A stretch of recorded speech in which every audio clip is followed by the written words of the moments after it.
All eyes on Rafah அப்படின்ற இந்த ஒரு விஷயம் தான் இன்னைக்கு மிகப்பெரிய அளவில் எல்லாருமே பேசிக்கிட்டு இருக்கோம். ஸோ அந்த அளவுக்கு ட்ரெண்டிங்கில் இருந்துட்டு இருக்கு. ட்விட்டர்லையுமே பார்த்தீங்க அப்படின்னா இந்த ஒரு விஷயம் தான் மிகப்பெரிய அளவில் பேசு பொருளாகி ட்ரெண்டிங்கில் இருந்துட்டு இருக்கு. அதையும் தாண்டி பார்த்தீங்க அப்படின்னா ரோஹித் சர்மா ஒய்ஃப் ரித்திகா, பிரியங்கா சோப்ரா, ஆலியா பட், த்ரிஷா, சமந்தா அப்படின்னு சொல்லிட்டு ஏகப்பட்ட பேர் செலிபிரிட்டி எல்லாருமே பார்த்தீங்க அப்படின்னா இன்ஸ்டாகிராமில் இந்த ஒரு விஷயத்தை தான் ஸ்டோரியாக வச்சிட்டு இருக்காங்க. ஸோ ரஃபானா என்ன, அங்கே என்ன நடந்துச்சு, எதனால் இவங்க எல்லாருமே ஸ்டோரி வச்சிட்டு இருக்காங்க, இப்படி ஸ்டோரி வைக்கிறதுனால அங்கே என்னெல்லாம் மாற்றம் நடக்க போகுது அப்படின்ற எல்லாத்தையுமே முழு விளக்கமாக இந்த வீடியோவில் பார்க்க போகிறோம். ஸோ வாங்க வீடியோக்குள்ளே போகலாம். ஹலோ பட்டாலியன்ஸ், நான் உங்கள் அஜித். நம்ம சேனல் ஏகே விர்ச்சுவல் ஸ்பீச்சஸ்.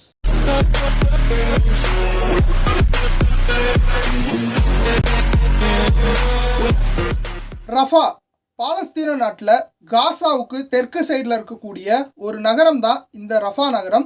இந்த நகரத்தில் தான் பார்த்தீங்க அப்படின்னா மே 26 ஞாயிற்றுக்கிழமை மதியத்துக்கு மேலே இஸ்ரேல் தாக்குதல் நடத்துகிறாங்க.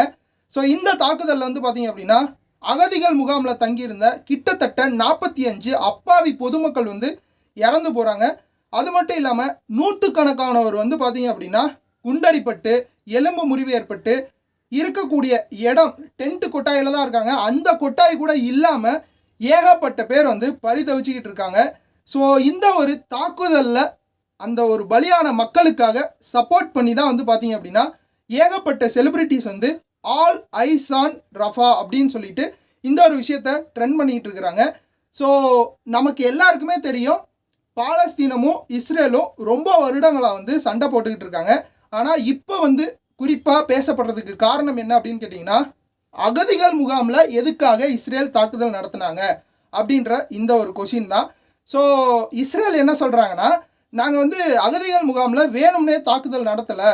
இந்த முகாமில் பார்த்தீங்க அப்படின்னா ஹமாஸ் அமைப்பில் இருக்கக்கூடிய நிறைய மூத்த தலைவர்கள் இங்கே ஒளிஞ்சிக்கிட்டாங்க அப்படின்றது தான் அவங்களோட வாதம். ஸோ இவங்களை நாங்கள் கொல்லணும் அப்படின்றதுக்காக தான் இந்த தாக்குதலே நடத்தணும்.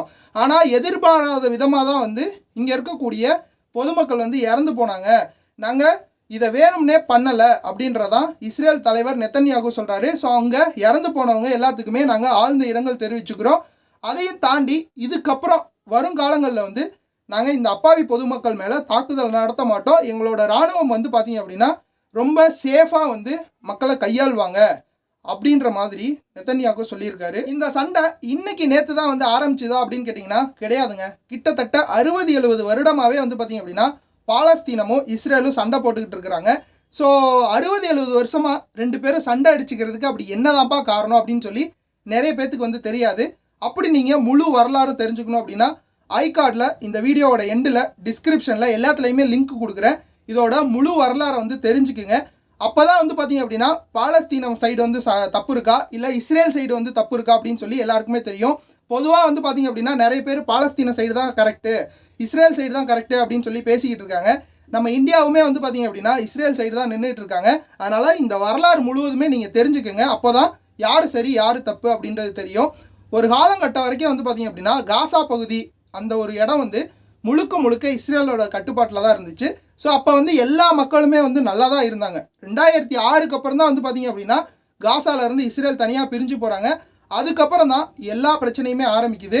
இந்த ரஃபா பகுதியில் மட்டும் பார்த்தீங்க அப்படின்னா கிட்டத்தட்ட 14 லட்சம் பேர் இருக்காங்க.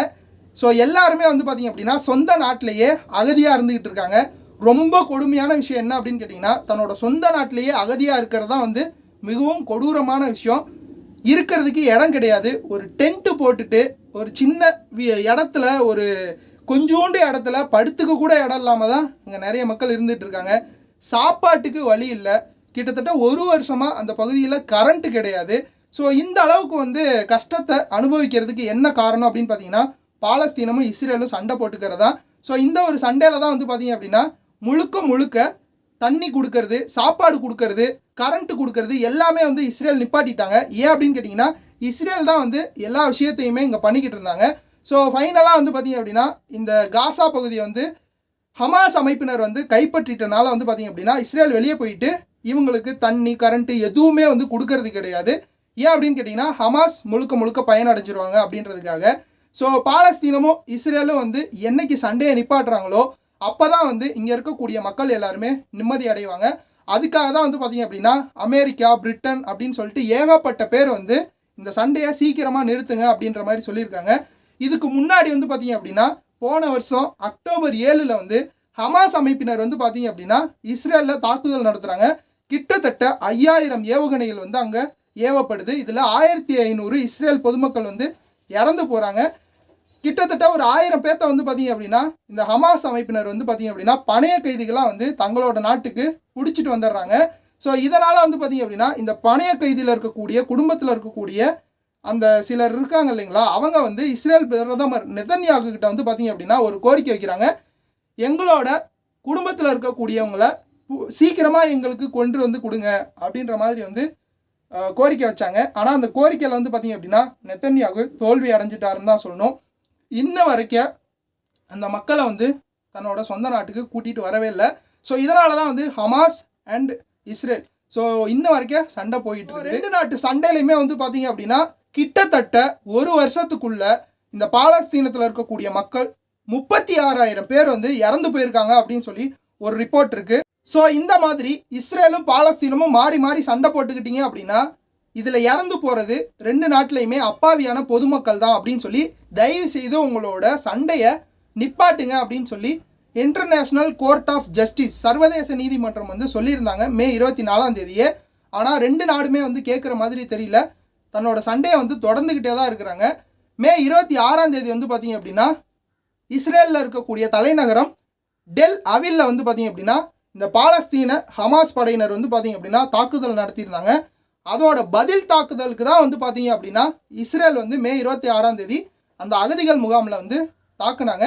ஸோ இந்த அகதிகள் முகாமில் இந்த ஒரு ஹமாஸ் அமைப்பில் இருக்கக்கூடிய மூத்த தலைவர்கள் வந்து அங்கே 2 பேர் வந்து இறந்துட்டாங்க. ஸோ இந்த தாக்குதலில் இறந்துருக்குறாங்க. ஆனால் அப்பாவி பொதுமக்கள் இறந்தது வந்து நாங்கள் எதிர்பாராத விதம் அப்படின்னு சொல்லி இஸ்ரேல் பிரதமர் நெதன்யாகு சொல்லியிருக்காரு. அது இல்லாமல் கண்டிப்பாக நாங்கள் பேச்சுவார்த்தை நடத்தி இந்த ஒரு சண்டையை சீக்கிரமாக முடிவுக்கு கொண்டு வருவோம் அப்படின்ற மாதிரி சொல்லியிருக்காங்க. இதில் அமெரிக்கா என்ன சொல்கிறாங்க அப்படின்னு பார்த்தீங்கன்னா இஸ்ரேல் அப்படின்ற ஒரு நாட்டு மேலே சண்டை போடுறாங்க அப்படின்னா தங்களோட பகுதிகள் தனக்கு முக்கியம் அப்படின்றதுல ரொம்ப தெளிவாக இருக்காங்க. இதனால் வந்து பார்த்தீங்க அப்படின்னா இஸ்ரேல் தாக்குதல் நடத்தினாலும் இதுக்கப்புறம் தாக்குதல் நடத்தக்கூடாது அப்படின்ற மாதிரி சொல்கிறாங்க. ஸோ இந்த சைடு மிடில் ஈஸ்டில் இருக்கக்கூடிய அந்த நாடுகள்லாம் என்ன சொல்கிறாங்க அப்படின்னு பார்த்தீங்கன்னா இஸ்ரேல் வந்து பாலஸ்தீனத்துக்கு பண்ணது துரோகம். ஸோ அங்கே பண்ண ஒரு அட்டாக் அப்படின்றது ரொம்ப கோழைத்தனமான ஒரு விஷயம். இந்த ஒரு அட்டாக்கை வந்து யாருமே ஏற்றுக்க மாட்டாங்க, கடவுள் கூட மன்னிக்க மாட்டாங்க அப்படின்னு சொல்லி வந்து பார்த்தீங்க அப்படின்னா இந்த மிடில் ஈஸ்டில் இருக்கக்கூடிய நிறைய நாடுகள் சொல்லியிருக்கிறாங்க. ஸோ இந்த 2 நாட்டு பிரச்சனையும் எப்போ தான் முடிவுக்கு வரும் அப்படின்றது நமக்கு தெரியவே இல்லை. ஆனால் நம்ம எல்லாருமே ஸ்டோரி வைக்கிறதுனால இதில் என்ன நடக்கும் அப்படின்னு கேட்டிங்கன்னா இந்த ஒரு விஷயத்தை உலக நாடுகளே பேசும்போது எல்லா மக்களுமே பேசும்போது இந்த ஒரு விஷயம் மிகப்பெரிய அளவில் கவனம் பெறும். ஸோ வேர்ல்டு எக்கனாமி அப்படின்ற ஒரு விஷயத்துலேயும் அடி விழுறதுக்கு வாய்ப்புகள் இருக்குது. இதனால் எல்லா நாட்டு மக்களுமே பேசுகிறாங்க அப்படின்னு சொல்லி இந்த சண்டையை உடனடியாக வந்து நிப்பாட்டுறதுக்கு ரொம்பவே ஹெல்ப்ஃபுல்லாக இருக்கும்.